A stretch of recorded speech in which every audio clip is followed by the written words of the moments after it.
श्री हरिवंश महाराज जी, मैंने कुसंग के कारण अपने ब्रह्मचर्य का इतना नाश कर लिया है कि ना मैं गृहस्थी लायक रहा हूँ, ना ही विरक्ति लायक रह गया हूँ। अभी अवस्था ही क्या है बच्चा, ये छोटे छोटे बच्चों में बहुत भयानक रोग हो गया।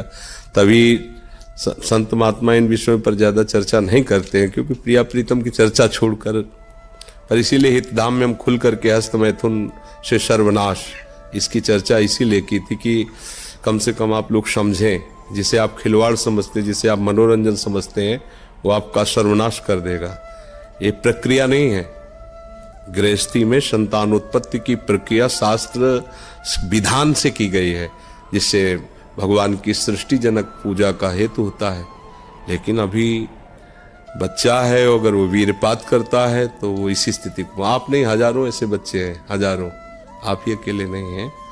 तो इसका कारण हो गया कि फसल पकी नहीं, आपने नष्ट कर दिया।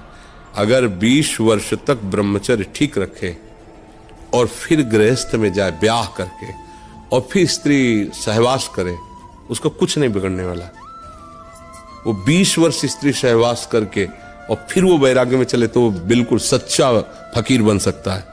पर अब हुआ क्या, अभी फसल जैसे गेहूं की फसल होती है ना, देहात में उसे कहते हैं गलेथ। गलेथ माने अभी दाना पड़ने की प्रथम भूमिका है, दाना पड़ा नहीं, बाली आ गई, प्रथम भूमिका है।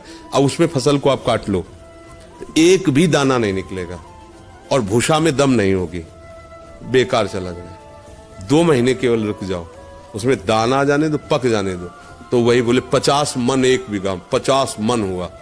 तो अभी उम्र जो किशोर अवस्था से उठती है, जैसे 13, 14, 15, 16, 17, ये गलेथ की है।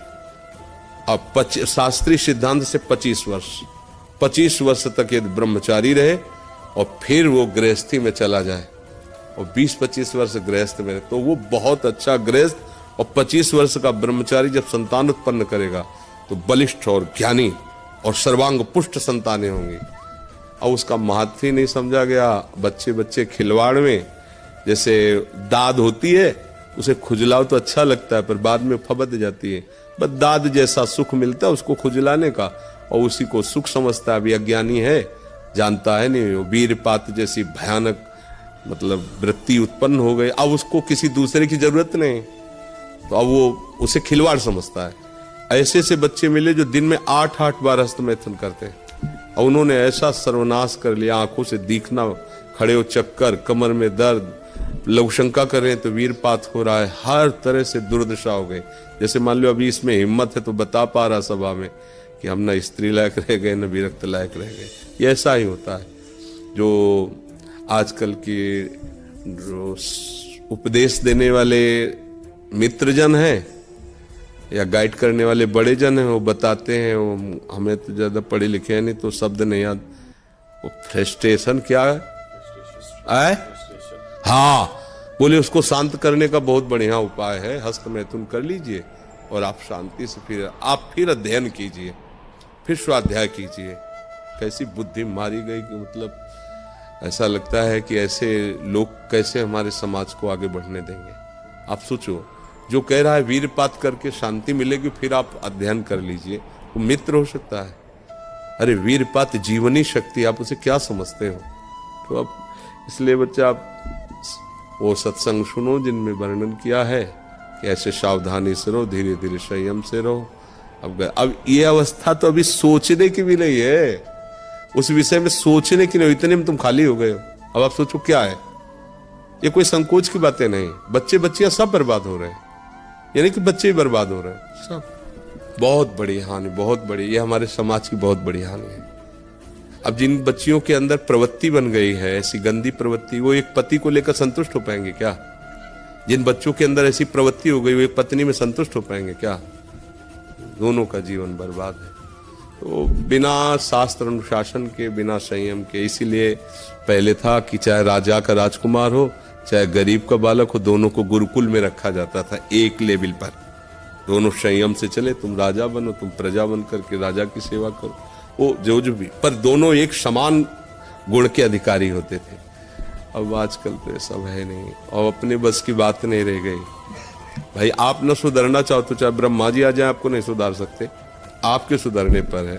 आपने खुद अपना नाश कर लिया। अभ्यास एक ऐसी चीज होती है कि बहुत अच्छी भी होती है, बहुत बुरी भी होती है। अब जैसे जिनको ऐसा अभ्यास हो गया वो कसम खा ले तो भी नहीं रुक सकते, क्योंकि उनके हाथ वहीं पहुंच जाएंगे, वैसी चेष्टा करेंगे, फिर बाद में उनको रोना आएगा, फिर वो कसम खाएंगे, फिर वो हार जाएंगे, पर उनके जबरदस्ती वो क्रिया करा लेगा। अभ्यास एक बहुत बड़ी चीज होती है। देखो सुधरने की चेष्टा है। हाँ, आप निकल सकते हो। सत्संग सुनो, जो ब्रह्मचर्य संबंधी सत्संग दिया, उन पे क्या ज्यादा चर्चा करे।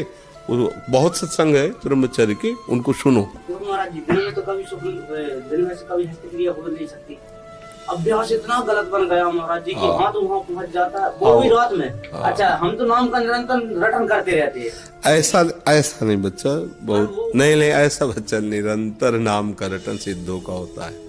नाम की फिर अवहेलना हो जाएगी ऐसे। हाँ बच्चा नहीं, क्योंकि अब देखो जहाँ बैठे हो आप बहुत संभल के बोलो, क्योंकि नाम हमारा आराध्य देव, हमारे एकदम नाम पर अगर कोई बोले तो हमें एकदम आवेश आ जाएगा, क्योंकि हम नाम से जी रहे हैं और नाम का स्वाद ले रहे हैं। नाम क्या है, इस पर काम की क्या ताकत है कि नाम जहाँ चल रहा है वो अपना प्रभाव दिखा दे। ऐसा थोड़ी कि हम राम राम कृष्ण कृष्ण कह रहे हैं वो हमें आके परास्त कर गया। ऐसा होते जितने बड़े बड़े दिग्गज समर्थ महात्मा हुए तो सब बेकार हो जाते। बच्चा देखो, बच्चा अभ्यास करो, रात हो या दिन हो, ये कोई बड़ी बात नहीं है। अभ्यास गलत जैसे तुमने कर लिया है, ऐसे सही अभ्यास करो। थोड़ी देर सो, कम सो, और उठ के बैठ जाओ जब आपको लग रहा हो ऐसा, और टहलने लगो। उस समय लेटो मत और जोर जोर से नाम कीर्तन करो, राधा राधा राधा। प्रभु से प्रार्थना करो, नाथ गंदी आदतों में फंस गया हूँ, आप पिता हो, आप संभाल लो। वो चाहे ना तो घोर वैश्यागामी को महात्मा बना देते हैं। उनसे प्रार्थना करो और अपने को बहुत छोटा समझो, अभिमान किसी बात का करो मत, और ये बातें अंदर ही रखो। अब कभी कहना नहीं। इसके कहने से क्या होता है, सत्ता इसकी दृढ़ होती है, सूक्ष्म बात होती है। मुझे काम आ रहा है तो आपने काम की सत्ता दृढ़ कर दी, अब आप परास्त हो जाओगे। ऐसी तैसी हम भगवान के अंश है, भगवान के नाम के बल से हम कुछ भी जीत सकते हैं। ये कभी अपने मन को इतना निराश नहीं कर देना चाहिए कि अब तो मैं हार गए। नहीं, हम हर बार हारेंगे, पर हर बार हम जीतने का प्रयास करेंगे तो जीत जाओगे। ऐसा कोई नहीं, काम क्रोध लोभ मोह मद मत्सर जो हम जीत ना सके। बस हमारे साथ भगवान हो, भगवान का आश्रय, भगवान का नाम, भगवान की चर्चा। पवित्र रहो, गंदे लोगों से मत मिलो, गंदे दृश्य मत देखो, मोबाइल आदि गंदी वृत्तियों को ना देखो, नहीं तो फिर बुद्धि खराब हो जाएगी। ठीक है, और चुप रहो, गंभीर रहो, गंदी बातों का महत्व ही मत रखो। वो आ रही मन में, उनको ऐसे हटाते रहो, कूड़ा करकट की तरह। जैसे पागल आदमी बोलता है हम नहीं मानते, ऐसे ही हमारा मन पागल है, वो कुछ भी प्रेरणा करे हम नहीं मानते। बस लगेगा, समय लगेगा, अपने आप जो होने दीजिए। आप स्वयं चेष्टा मत कीजिए, तो धीरे धीरे धीरे धीरे ठीक हो सकता है। ऐसा नहीं कि नहीं ठीक हो सकता, बड़े बड़े असाध्य रोग ठीक हो जाते हैं।